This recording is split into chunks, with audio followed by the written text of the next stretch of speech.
Moments earlier, Suzuki pets Annette on the head and tells her to be a good girl. He uses some kind of skill on her, and she collapses to the ground.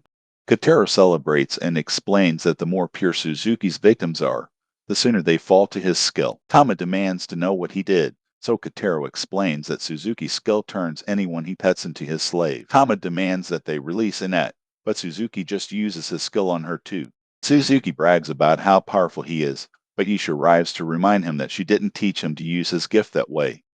She declares that the town will never fall under his control, and all the townspeople agree with her.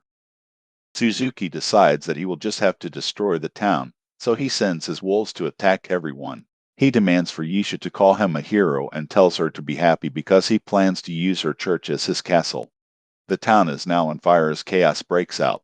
Tom is under Suzuki's control, so she attacks Dai like a wild animal. Dai realizes that Annette was right about wearing armor all along since you never know who might attack.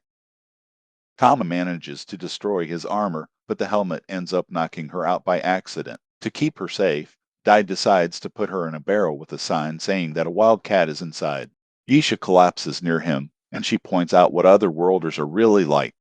Suzuki used his gift for selfish reasons, and now his greed has become completely unstoppable, and he has lost control. Suzuki wasn't like that at all when he first came to this world because he was quiet and weak. Dai surprisingly takes notes because Suzuki has piqued his interest, and he tells Yisha to watch over Tama while he confronts Suzuki. Yisha reminds Dai that he won't be able to do anything because he doesn't have a gift, but Dai has a feeling that he will finally be able to write his masterpiece. Dai allows her to come with him, but she is surprised to see how calm he is. Yisha explains that Suzuki is really strong and Dai doesn't stand a chance against the gifted otherworlder. She is sure that Dai will be torn to pieces as soon as he opens the door to the church. Just then, Dai takes out his poison, and Yisha is relieved to see that he must have a plan.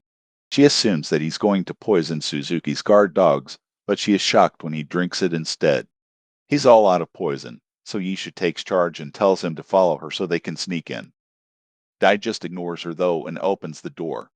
He gets right to the point and tells Suzuki that he would like to base a novel on him.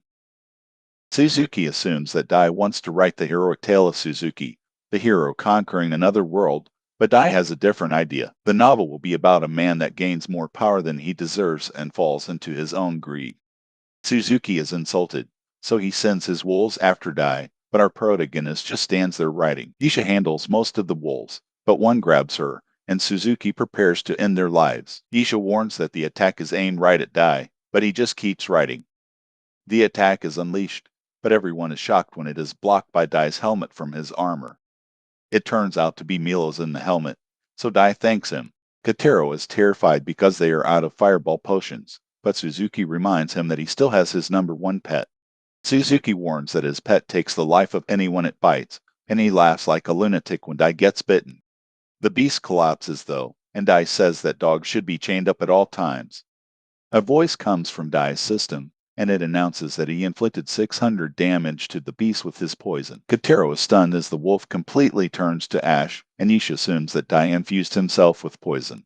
Suzuki calls Kotaro a coward as he runs away, but Suzuki isn't ready to give up. Instead, he calls on his trump card, and Yisha is horrified to see that it's Annette. He instructs Annette to eliminate them, so Yisha defends herself and declares that they should retreat. Dai disagrees and explains that Annette isn't as weak as Yisha seems to think. Dai approaches her, but Suzuki explains that his skill can't be removed by anyone and Annette will be his slave for the rest of her life. Dai doesn't listen to the nerd as he explains that Annette will be the one to decide what she does with her life, and Suzuki has no say in the matter. Dai places himself right in front of her blade and reminds her that she is not some bird in a cage.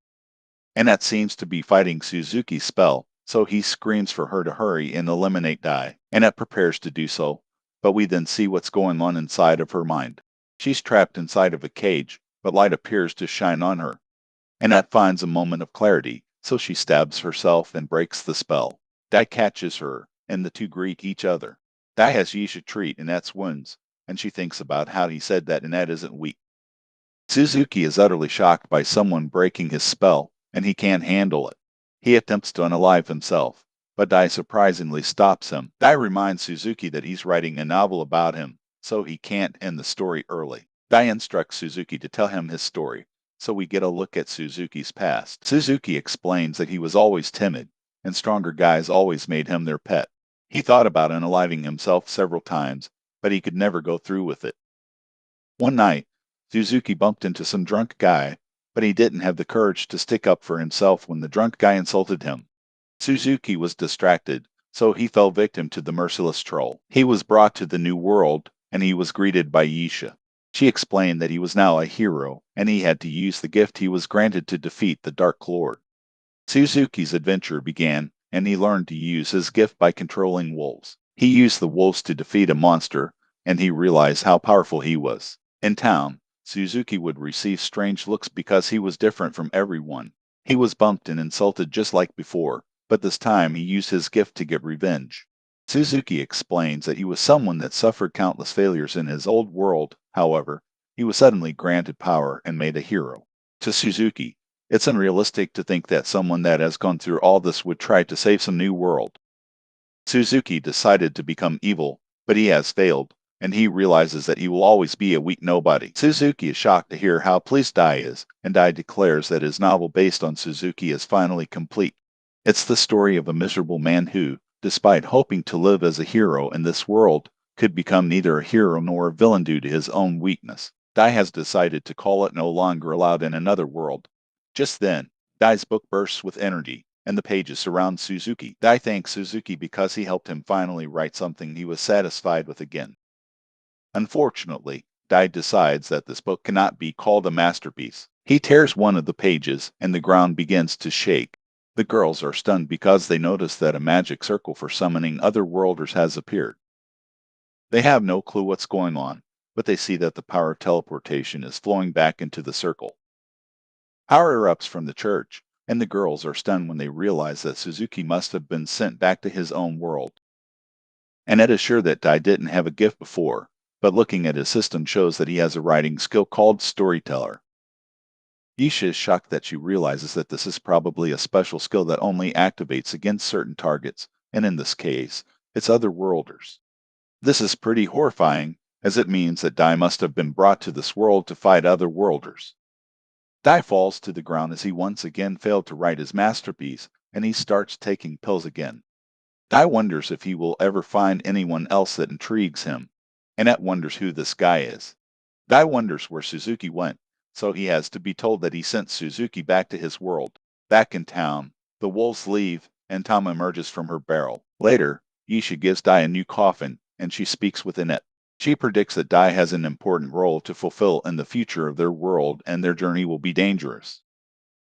Annette assumes that Yisha is going to try to convince her not to go with him, but she is shocked when Yisha expresses confidence that Annette will do a great job supporting Dai. Before they leave, Yisha asks Dai if Suzuki became evil because he was granted power he didn't deserve. Dai doesn't know, so she wonders if Suzuki will have to continue living a miserable life in his old world. Dai explains that Suzuki's story will continue, and it will be up to him whether it becomes a masterpiece or not. Yisha is glad to hear that, and our group leaves. We then see Suzuki in his old world. He has just finished up interviewing for a job, and he is told that he can start tomorrow. Suzuki heads outside, and we get a look at a piece of one of the pages from Dai's book that says to be continued.